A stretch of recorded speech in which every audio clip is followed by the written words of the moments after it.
अस्सलामुअलैकुम वरहमतुल्लाहि वबरकातुहू।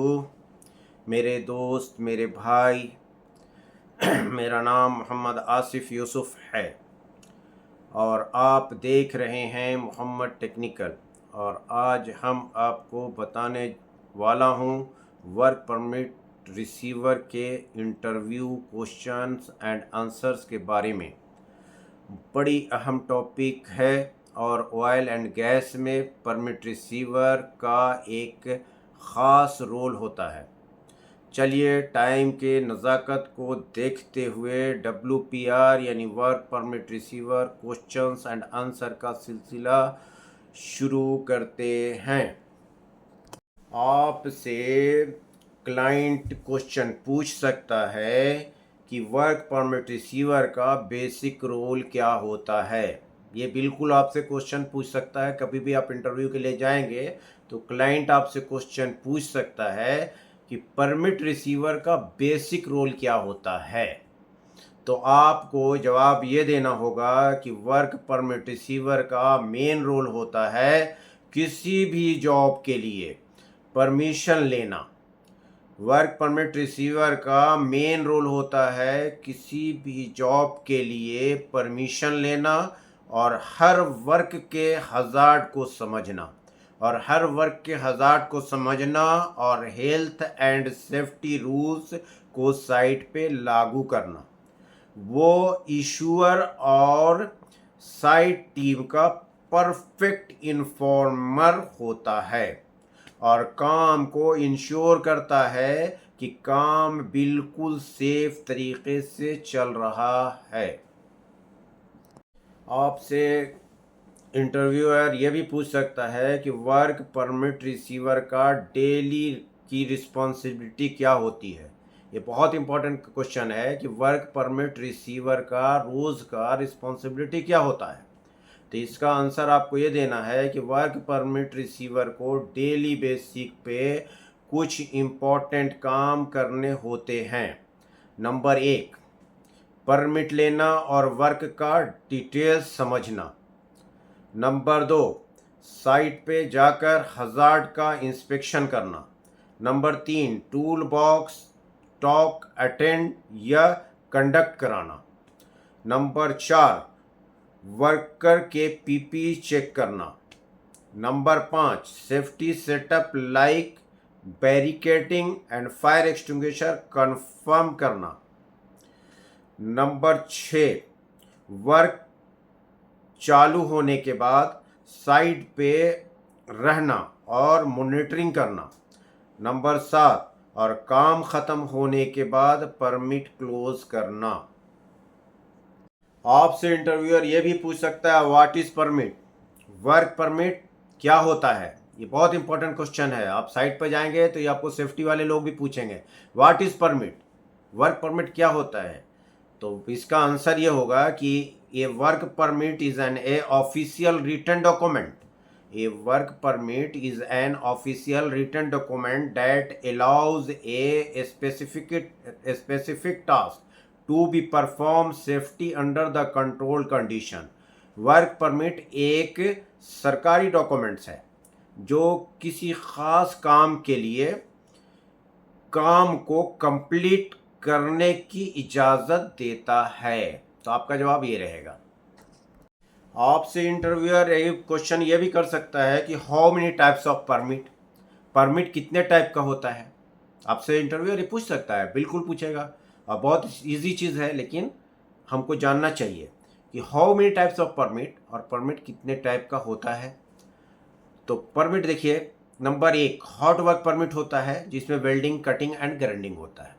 Number 2 cold work permit होता है जिसमें all discipline mechanical, electrical, civil and all technical discipline and all work excavation everythings आता है कोल्ड वर्क परमिट में। नंबर 3 आता है कन्फाइंड स्पेस एंट्री परमिट, जहाँ पे मतलब जैसे मेन होल है, ट्रंच है 1.8 मीटर से डीप, वेजल है, उसके अंदर घुसना है, वो सब कन्फाइंड स्पेस है। तो कन्फाइंड स्पेस में अंदर जाने के लिए हमको परमिट चाहिए। तो तीसरा होता है कन्फाइंड स्पेस परमिट। चौथा इलेक्ट्रिकल वर्क परमिट। इलेक्ट्रिकल का काम करेंगे तो इलेक्ट्रिकल हजार्ड क्या क्या है उसके लिए एक वर्क परमिट बनाना पड़ेगा।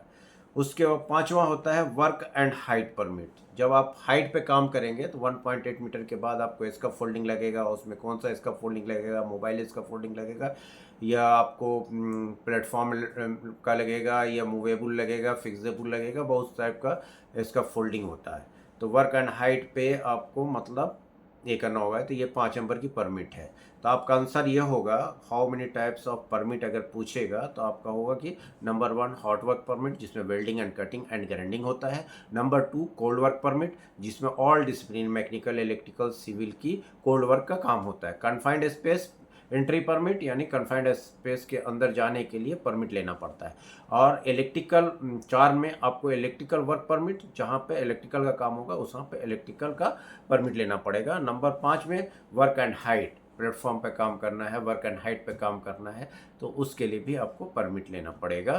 तो यही आपका उसका आंसर हो गया।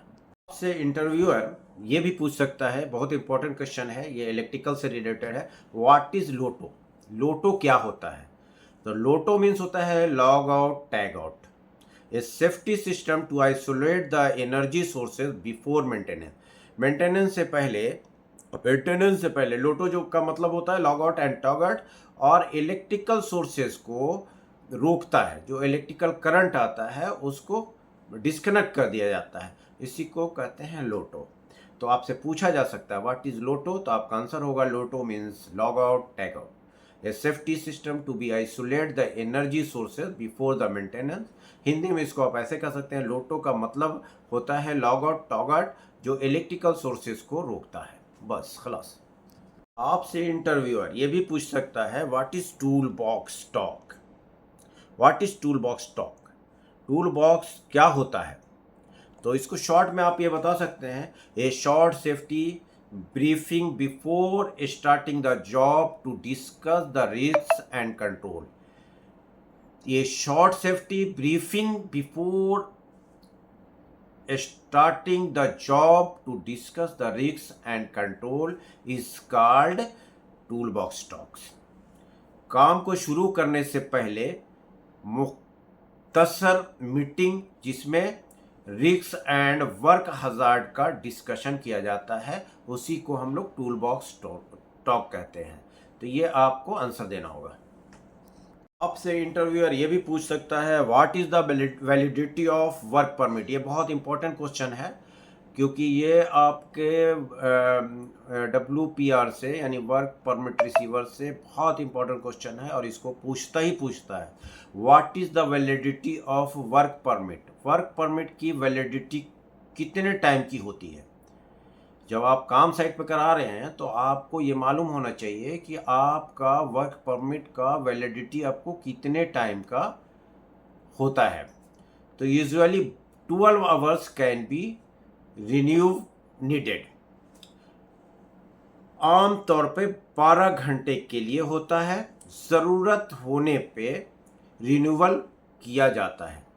हिंदी में बोलेंगे कि आमतौर पे 12 घंटे के लिए परमिट का परमिशन रहता है, लेकिन अगर कोई ज़रूरत एक्स्ट्रा पड़ गया तो उसको रिन्यूअल किया जा सकता है। इसको इंग्लिश में आप ऐसे बोल सकते हैं, usually 12 hours can be renew in if needed. Okay. आपसे इंटरव्यूअर ये भी पूछेगा व्हाट डू यू इमरजेंसी की ज़रूरत आए तो क्या करना चाहिए परमिट रिसीवर को। ये क्वेश्चन बहुत इंपॉर्टेंट है और ये आपसे पूछ सकता है कि अगर इमरजेंसी कोई ज़रूरत आए तो क्या करना चाहिए परमिट रिसीवर को। तो stop the work, inform supervisor, follow the emergency procedure. काम को तुरंत स्टॉप कर देना चाहिए और सुपरवाइज़र को इन्फॉर्म करना चाहिए और जो इमरजेंसी प्रोसीजर है उसको उस पर अमल करना चाहिए। इसका आंसर यही हुआ। आपसे इंटरव्यूअर क्वेश्चन पूछ सकता है which types of PPE use before work. काम से पहले कौन कौन से PPE यूज़ करा जाता है। तो आपका जवाब रहेगा helmet, safety glass, gloves, safety shoes, cover all, harness if required. This is very important, PPE is required. ये आपका आंसर। आपसे इंटरव्यूअर पूछ सकता है कि कन्फाइंड स्पेस का एग्जाम्पल बताएं। ये बहुत इंपॉर्टेंट क्वेश्चन है, कन्फाइंड स्पेस के एग्जाम्पल क्या क्या होते हैं वो बताएं। तो आप बताएंगे कि वीजल, valve box, main hole, boiler, tank and excavation more than 1.2 meter etc is called the example of confined space। यही आपका आंसर होगा। आपसे इंटरव्यूअर ये भी पूछ सकता है व्हाट इज रिस्ट्रिक्टेड एरिया।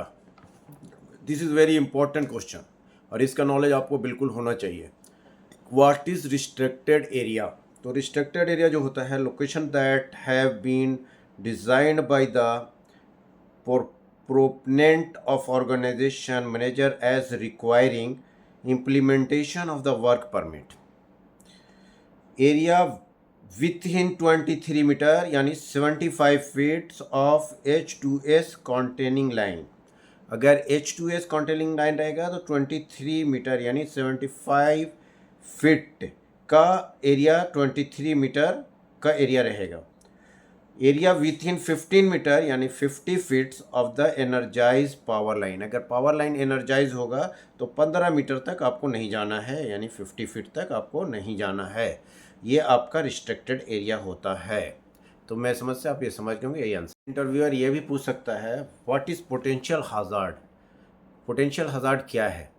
ये बहुत इंपॉर्टेंट क्वेश्चन है और ये आपसे पूछ सकता है। आपके इंटरव्यू में इंटरव्यूअर ज़रूर पूछ सकता है। तो इसका आंसर ये होगा any that may can cause harm to peoples the environment assets and business is called potential hazard. यही इसका आंसर होगा। एक और क्वेश्चन है बहुत इंपॉर्टेंट जो आपको मतलब कॉमन क्वेश्चन है व्हाट इज़ लिफ्टिंग। लिफ्टिंग के बारे में आपसे इंटरव्यूअर सवाल कर सकता है व्हाट इज़ लिफ्टिंग। तो आपका आंसर रहेगा shifting of material from one place to another place by using the machine is called lifting. Shifting of material from one place to another place by using material is called lifting. There are 5 types of crane used for lifting। Number 1 mobile crane, number 2 hydraulic crane, number 3 overhead crane, number 3 gantry crane, number 5 tower crane. ये 5 तरह का crane आपको lifting के लिए use होता है। तो आपका आंसर यही रहेगा कि shifting of material from one place to another place by using the machine is called lifting. There are 5 types of crane used for lifting।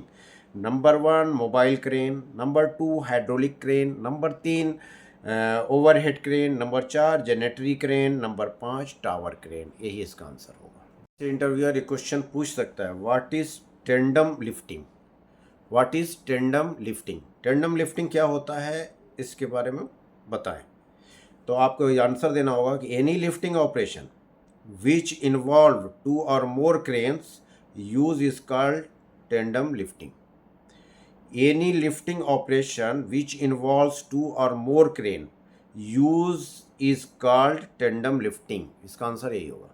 आपसे क्लाइंट ये भी पूछ सकता है कि what is critical lifting, how pass the plane and rigger level 1 capacity.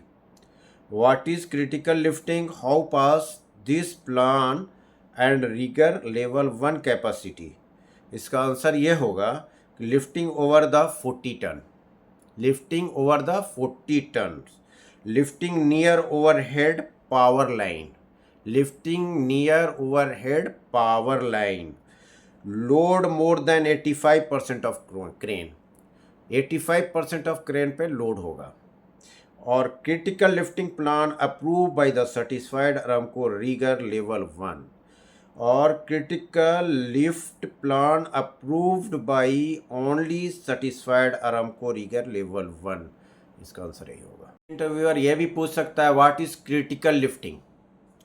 Critical lifting क्या होता है और इसका आपको जवाब देना होगा। तो इसका जवाब ये होता है कि lifting near the power line. Power line के पास में लिफ्ट करना सबसे क्रिटिकल काम है। तो आपको जवाब देना है कि lifting near the power line, lifting near the population area, जहाँ पर पॉपुलेशन बहुत ज़्यादा होगा वहाँ पर भी लिफ्टिंग करने में बहुत दिक्कत होता है। तो आपको जवाब देना होगा क्या कि lifting near the population area, lifting near the railway line. Railway line से ट्रेन जा रही है, सब कुछ जा रही है, वहाँ पे भी लिफ्टिंग करना बहुत क्रिटिकल होता है। तो lifting near the railway line, lifting more than 40 ton, 40 ton से ऊपर लिफ्टिंग करना भी बहुत क्रिटिकल होता है। Lifting more than 85% rated crane capacity, और क्रेन की जो कैपेसिटी 85% से ज़्यादा है तो भी लिफ्टिंग करना क्रिटिकल होता है। और टेंडम लिफ्टिंग यानी 2 और मोर लिफ्ट, 2-3 लिफ्ट अगर एक साथ है, टेंडम लिफ्टिंग हो रहा है, वो भी क्रिटिकल है। Tails lift more than 2 lift, अगर 2 लिफ्ट है तो भी वो क्रिटिकल है। तो इसका आंसर यही होगा। रीगर लेवल 2 कैपेसिटी क्या होता है? What is the rigger level 2 capacity? ये आपसे इंटरव्यूअर क्वेश्चन कर सकता है। क्या कर सकता है कि what is the rigger level 2 capacity, level 2 rigger की क्या कैपेसिटी होती है? तो आपको जवाब देना होगा कि लेवल 2 रीगर की कैपेसिटी अप टू 40 टन होता है, यानी अप टू 40 टन तक वो लिफ्टिंग कर सकता है। इसका आंसर ये हुआ। और लेवल 3 रीगर का कैपेसिटी कितना होता है? तो अप टू 10 टन, ये आपका आंसर हुआ, अप टू 10। से इंटरव्यूअर पूछ सकता है व्हाट इज़ फायर? तो आपको जवाब ये देना होगा, triangle of fuel heat and energy is called fire. Triangle of fuel heat and energy is called fire. Chemical chain और reaction of fuel heat and oxygen is called fire. There 2 type का होता है, एक तो होता है triangle of fuels heat and energy is called fire, and chemical chain of reaction of fuel heat and oxygen is called fire. तो आपका answer ये हो गया। तो क्लासेस ऑफ फायर के बारे में भी इंटरव्यूअर पूछ सकता है। तो इसका आंसर ये हुआ, क्लासेस ऑफ फायर में होता है class A fire, class B fire, class C fire, class D fire और क्लास के फायर। इतने तरह का फायर होता है। क्लास ए फायर में क्या क्या होता है वो मैं आपको बताता हूँ। क्लास ए फायर का शॉर्ट में आप इसका आंसर ये दे सकते हैं। क्लास ए फायर में होता है fire involve ordinary combustible material such as wood, paper and cloth etc। Class A में जो है पेपर, क्लॉथ और वुड मटेरियल का आग को बुझाया जा सकता है। क्लास बी फायर में होता है fire involve the flammable and consumable liquid such as petroleum and grease etc। Class B में जो है वो आपको फ्लेमेबल और कंज्यूमेबल लिक्विड होता है, जिसमें पेट्रोलियम, केरोसिन, ग्रीस ये सब का जो फायर होता है उसको बुझाया जाता है। क्लास सी फायर होता है fire involve energize electrical equipment such as computer, transformer etc। Class C fire में जो है electrical energize electrical equipment such as computer, transformer and यह इतना भी इलेक्ट्रिकल का फायर है उसको क्लास सी फायर से बुझाया जाता है। उसके लिए FM200 भी यूज़ करते हैं और JB वगैरह में आपको जंक्शन बॉक्स में, आपको पैनल में फायर ट्रेस भी यूज़ करते हैं। इस तरह से फायर करते हैं। ये आपका क्लास सी फायर होता है। क्लास डी फायर में होता है fire involve consumable material such A like magnesium, sodium and potassium.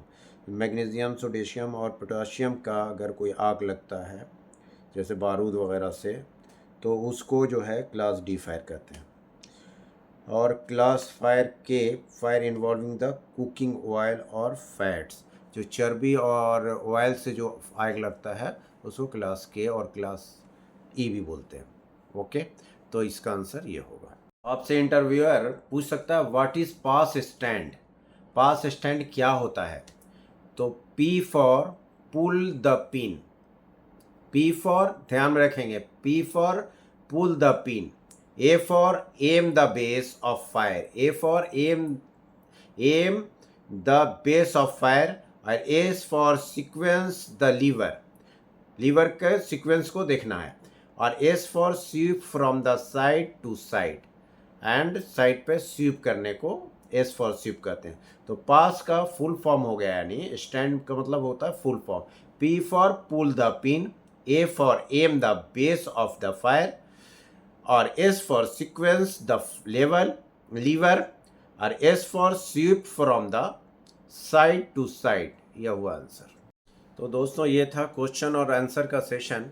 जितना मेरे से हो सका मैंने आपको WPR के इंटरव्यू के क्वेश्चन की तैयारी कर दी। कुछ हो सकता है कि छूट भी गया होगा, तो आप तैयारी और क्या करेंगे। तो दोस्तों मैं वर्क परमिट रिसीवर से पूछे जाने वाले most important questions and answer के बारे में इस वीडियो में बताया है। लेकिन अगर आप Aramco work permit receiver exam निकालने के लिए ख्वाहिशमंद हैं तो मैं आपके एग्ज़ाम के मुताबिक क्वेश्चंस एंड आंसर के आपको फुल एग्ज़ाम का सॉल्यूशन भेज सकता हूं। अगर आप इंटरेस्टेड हैं तो पहले आप मोहम्मद टेक्निकल को लाइक, सब्सक्राइब एंड व्यू से माला माल करें और अपना मोबाइल नंबर कमेंट्स में भेजें। इंशाअल्लाह मैं आपके मोबाइल नंबर पे एग्ज़ाम का WPR के एग्ज़ाम का क्वेश्चन और आंसर का फुल नोट्स भेज दूंगा। लेकिन सबसे पहले आप मोहम्मद टेक्निकल को सब्सक्राइब करें। मैं आपको WPR एग्ज़ाम का सोल्व क्वेश्चन एंड आंसर ज़रूर भेजूंगा, इंशाल्लाह ज़रूर आप को भेजूंगा। अगर आप भी एक वर्क परमिट रिसीवर बनना चाहते हैं या ऑलरेडी आप काम कर रहे हैं तो वर्क परमिट रिसीवर की रिस्पॉन्सिबिलिटीज़ फॉलो करना आपकी अहम ड्यूटी है। एक बार दोबारा आपसे गुजारिश है कि आप मोहम्मद टेक्निकल को सब्सक्राइब करना ना भूलें। इसी के साथ अब आपसे आपका भाई मोहम्मद आसिफ यूसुफ इजाज़त चाहता हूँ। अल्लाह हाफिज़। मिलते हैं नेक्स्ट वीडियो में।